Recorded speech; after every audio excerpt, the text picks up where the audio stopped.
23-year-old Dorchester woman was celebrating her birthday at venue in the theater district.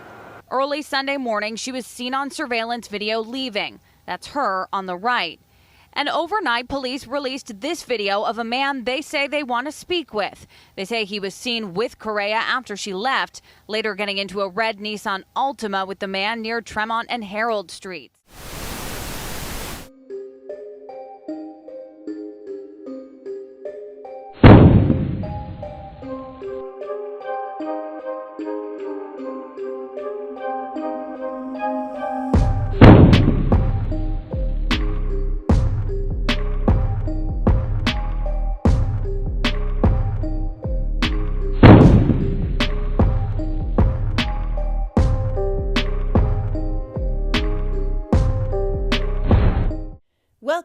Welcome back to the channel, and thanks for being here. When you go out drinking with your friends, it is so important that you watch out for one another and stick together. But the woman in today's story didn't do that. She ended up getting separated from her friends, and those friends would never hear from her again. Jassy Correira was born on February 26, 1996, in Praia, Cabo Verde Islands, but her home was in Boston, Massachusetts. Jazzy had immigrated to the United States with her father at the age of 3, and she had grown up in Dorchester, Massachusetts, right outside of Boston. Jazzy worked as a hostess at the upscale Del Frisco restaurant in Boston, but her most cherished job in life was being a loving mother for her 2-year-old daughter, Gabby. Jazzy also loved dancing, she had a passion for photography, and she was able to make you laugh even at your worst moments. Jazzy was also said to always be there for her family and friends. With her 23rd birthday quickly approaching, Jazzy and a group of her friends decided to go out drinking and dancing in Boston on the night of February 23rd, 2019. Jazzy and her friends had settled on going to the club called Venue, which is less than a mile away from Boston Common. Prior to going out dancing that night, Jazzy and one of her friends had actually gone shopping at a boutique. They were looking for outfits to wear to the club later that night, and Jazzy would end up picking out a bright orange jumpsuit and large hoop earrings. Now on that cold night, Jazzy and her friends wouldn't end up getting to Venue until around 1 a.m. on February 24th. The club was rather crowded, but the friends had fun dancing. They also ordered a bottle of champagne as well as shots of Patron to celebrate Jazzy's birthday. Unfortunately, only about an hour after the group had gotten to Venue, at 2 a.m., it was closing time. One of Jazzy's friends was angry with her as they left the club, and Jazzy was trying to calm her down. The two had also been spotted bickering inside the club. Once outside, as the friends made their way down an alleyway into the parking garage where they had left their car, Jazzy took off her high heels to make walking easier. The friend who was angry with Jazzy, as well as highly intoxicated, was seen on security camera shortly after, shoving Jazzy to the ground. But even with that exchange, Jazzy refused to let her friend stay behind by herself in Boston, because Jazzy was supposed to be getting a ride back with her friends to Dorchester, where she was supposed to be spending the night at her friend's house. However, the friends had left behind Jazzy and the other friend that she had been fighting with. And one of her friends who left was still holding the high heels that Jazzy had been wearing that night. At 2:14 a.m., Jazzy is seen on surveillance video on the sidewalk at Tremont Street, near the nightclub, socializing with several people. After that, without her shoes and all alone at this point, she approached an Uber XL that had been idling on Tremont Street for some time now. But the driver was waiting for another group outside of the club, and he pushed Jazzy out of the Uber, causing her to stumble and fall. After this interaction with the Uber driver, Jazzy met Louis Coleman. Louis had seen what had happened with the Uber driver and Jazzy, and he swept in to offer her a ride back to her friend's house in Dorchester. During Jazzy and Louis's conversation, a woman even walked by and asked Jazzy if she was okay. Jazzy told her she was, and then proceeded to go to Louis's car with him. His car was parked a little ways away down Tremont Street, and at one point during the walk, he even gave Jazzy a piggyback since she didn't have her shoes. Video then shows both Louis and Jazzy getting into a red sedan that was later discovered to be registered to Louis's mother out of California. So Louis Coleman had actually been in the same club as Jazzy that night. His Rhode Island driver's license had been scanned in at the door. And while he had been at the club, Louis had actually met and chatted with one of Jazzy's friends. They would end up dancing together. However, she wouldn't go home with Louis at the end of the night. Lewis and this other woman had continued to text each other while they were in the club and after they left. So was Lewis swooping in on Jazzy because he had struck out earlier that night? Or was he just coming to help a woman in need? On Tuesday, February 26, 2019, after not hearing from Jazzy for 2 days after she had left the nightclub, a friend along with Jazzy's father went down to the police station to report her as missing. Police then began their search for Jazzy, and they found the video surveillance that showed her getting into the car with Lewis, and then the car taking off. This was the last time she had been seen, so Lewis was now their main suspect. And since his ID had been scanned at the club, it was easy for police to find his address, which was 95 Chestnut Street in Providence, Rhode Island. So the surveillance footage had not only caught Lewis and Jazzy walking to his car and pulling away, but another camera captures Lewis driving a short ways away from the nightclub with Jazzy in his car. He then parked his car for about 12 minutes, but you can't see what was going on inside. Then, according to another surveillance video, the red sedan Jazzy was last seen getting into entered the parking lot of Lewis Coleman's apartment building in Providence, some 50 miles and an hour's drive away from Venue in Boston. And since it only takes about an hour to get there, where had that other hour gone? After parking his car, Lewis is then seen getting out and walking away. He's seen a short time later coming back to his car carrying a light-colored blanket. Then, a little while after that, Lewis is seen walking away from his car and towards the apartment building again. This time, though, he was carrying a topless body with black hair and a bright orange pair of pants. It appeared to be Jazzy. Video footage from the building's lobby shows that at 4:27 a.m., Lewis entered the building carrying Jazzy's body. He had then placed her on the floor and dragged her to the elevator. 2 minutes later, at 4:29 a.m., Lewis is seen exiting the elevator on the 6th floor, dragging Jazzy towards his apartment 602. And unbelievably, less than 12 hours after Lewis is seen dragging Jazzy's body into his apartment, he started texting the other woman that he had met at the club that night. He had texted this woman who, as I said, was a friend of Jazzy's and told her he was about to catch a flight back to California. He said, "Text you when I'm back in Massachusetts." "You live in Cali?" the woman responded. "But definitely hit me up and we can meet up." Lewis replied, "Yeah, sounds like a plan," with a smiley face. After a couple of other messages back and forth, this other woman wrote to Lewis saying, "You're too good to be true, LOL. Of course I would meet a guy who doesn't live here. Girlfriend, you're lucky." Police also discovered that on the day that Jazzy had been reported as missing, Lewis had taken a trip to Walmart, where receipts showed that he purchased 3 Tyvek suits, duct tape, 2 candles, electrical tape, a mask, surgical gloves, 2 pairs of safety goggles, a respirator, and CLN body wash bleach bath alternative. A video taken at Lewis's apartment building shows him returning at 9:58 p.m. with a new, large, dark-colored suitcase with bright blue piping.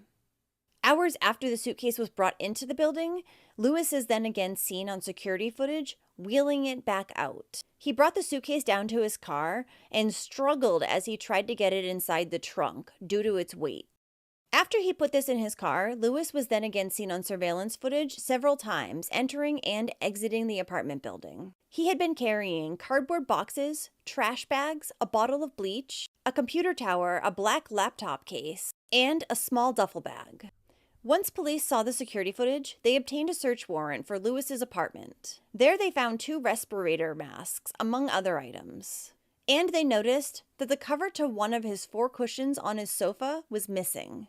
Then inside a dumpster located outside of Lewis's apartment, police would find white trash bags, a bag containing plastic sheets, a pair of men's jeans with bleach stains on them, a white nylon hooded coverall, a belt, a respirator mask, clear safety goggles, an empty box of baking soda, duct tape packaging, rubbing alcohol, Walmart bags, used plastic gloves, an empty package from a car air freshener, 3 empty packages of purifying charcoal, and a sponge. But neither Lewis or Jazzy were anywhere to be found, so Boston police put out a photo of Lewis, asking the public for their help, as he was involved in a kidnapping. And only hours later, Lewis Coleman was spotted driving down 195 in Wilmington, Delaware. When the state trooper pulled him over, he ordered Lewis out of his car and asked him if anyone else was in there. Lewis stated words to the effect of, "She's in the trunk." Hands up in the air! Face away from me! Is there anybody else in the car? Yes. Yes? Where? Where in the car? Stop the car! And there in the trunk, police found a large, dark-colored suitcase with bright blue piping. Law enforcement opened the suitcase, and inside, they found a black plastic trash bag. Inside that bag was a light-colored sofa cushion. And inside that cushion cover was the naked body of Jassy Correira. Jazzy had blood on her face along with significant bruising. She had also been bound with duct tape, and she had a white powdery residue all over her that the authorities believed to be baking soda. A bunch of different items were also found inside Lewis's car.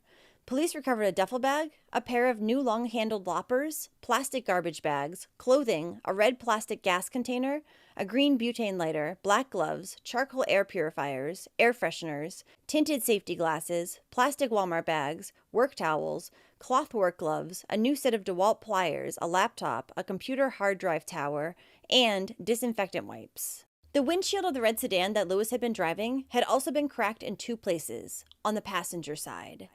It looked like Jazzy had put up quite the struggle before her life was taken. Lewis was arrested and charged with kidnapping resulting in death.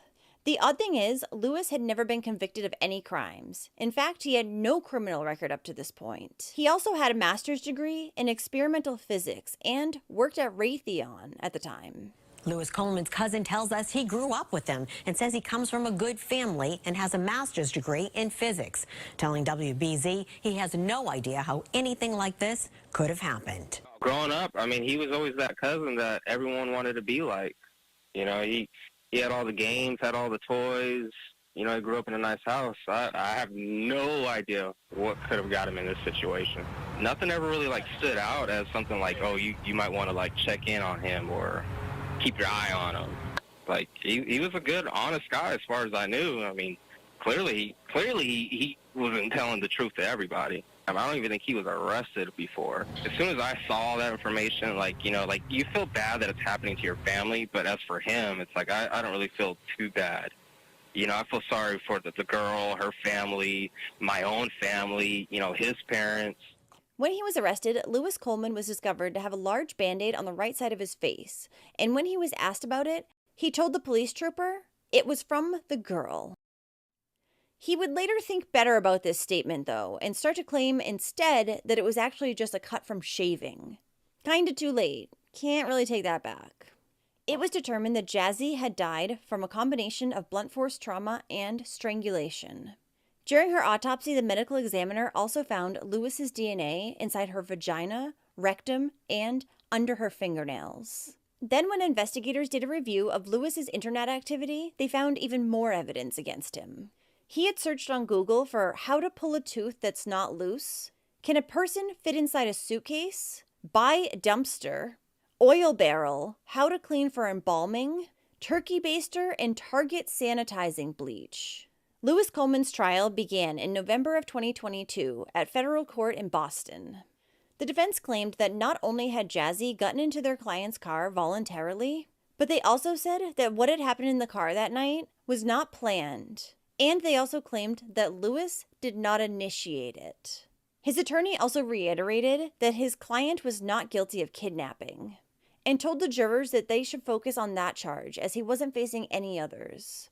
But the prosecution believed that Jazzy had been kidnapped. They thought that Lewis had lured her back to his car with the promise of driving her to her friend's house in Dorchester. But instead, he had sexually assaulted her and then strangled her to death. They believed that Jazzy was tricked into going with him, and her getting into the car was not with valid consent. Prosecutors said that Jazzy had been overpowered by Lewis, and she had likely died shortly after leaving the nightclub, around 2:30 in the morning. Taking the stand during Lewis's trial was a forensic toxicologist. He said that he had found that Jazzy's blood alcohol content was rather high, and there was a recreational amount of cocaine found in her system. He described it as a few lines. Further, he said that cocaine mixed with alcohol can continue cocaine stimulating effects for longer than if taken by itself. He also testified that for some, cocaine use can lead to extreme paranoia and cardiac arrest, though he was not saying that that was what happened in Jazzy's situation.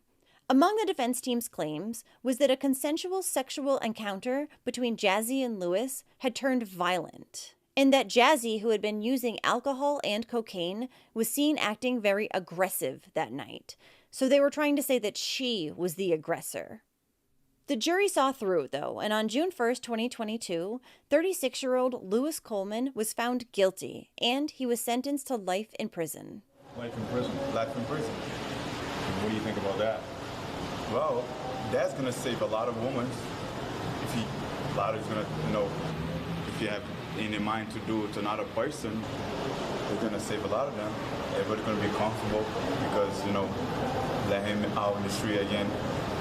That was a good decision. What words would you use to describe Lewis Coleman today? I'm not the type of person to judge people like that, but for me, he's a bad person. Killer. More than killer. What he did, it was disgusting to see it. Even to do this, any animal, you don't want to see that. So,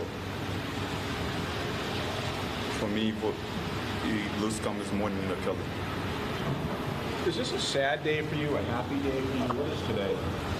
Well, about what he did to my sister today, even if he get guilt, I'm gonna still sad.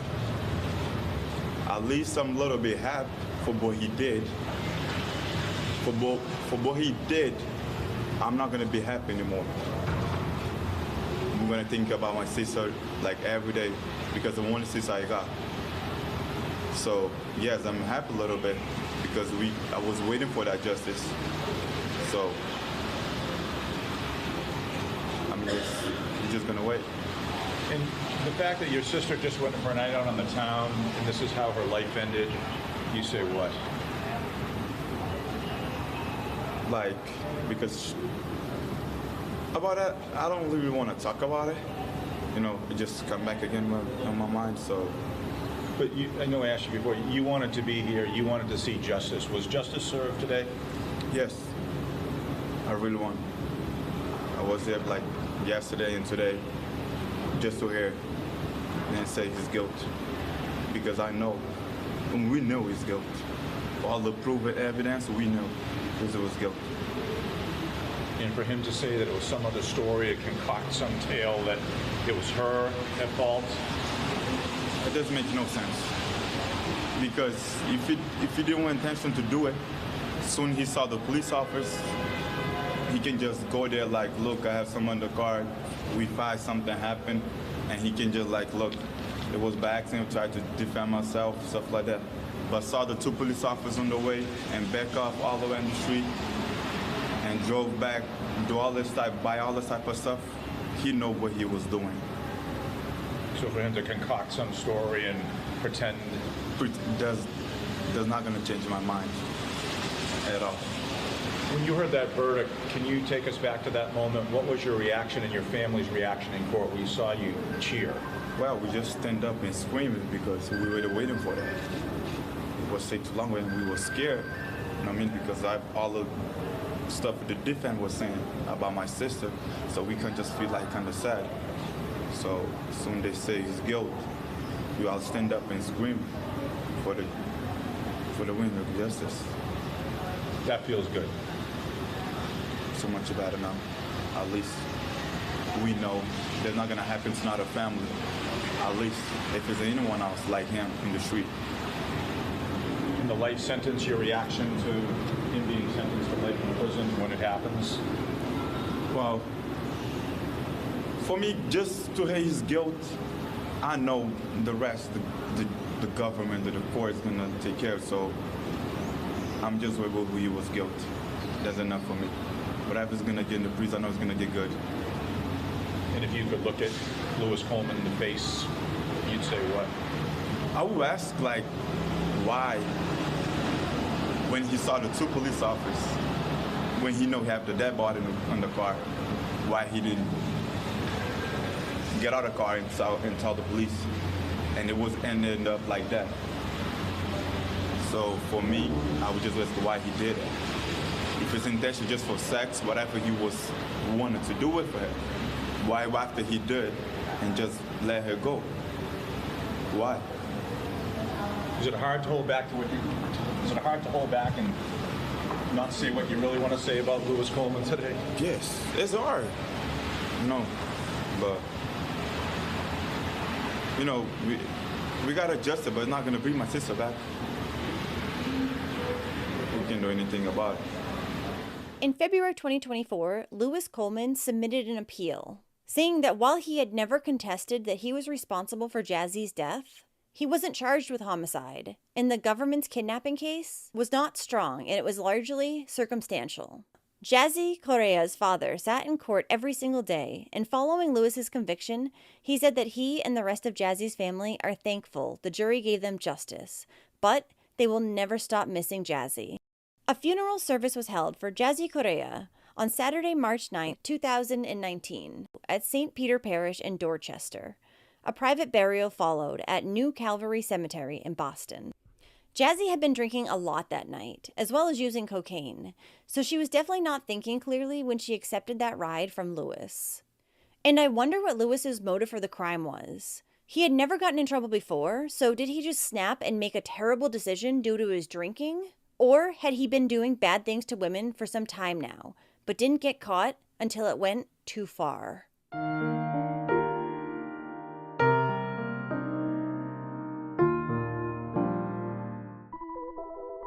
If you like true crime stories, subscribe now to Wicked Ways so you'll be notified of the new weekly videos. Also, check out my other channel, A Wicked World.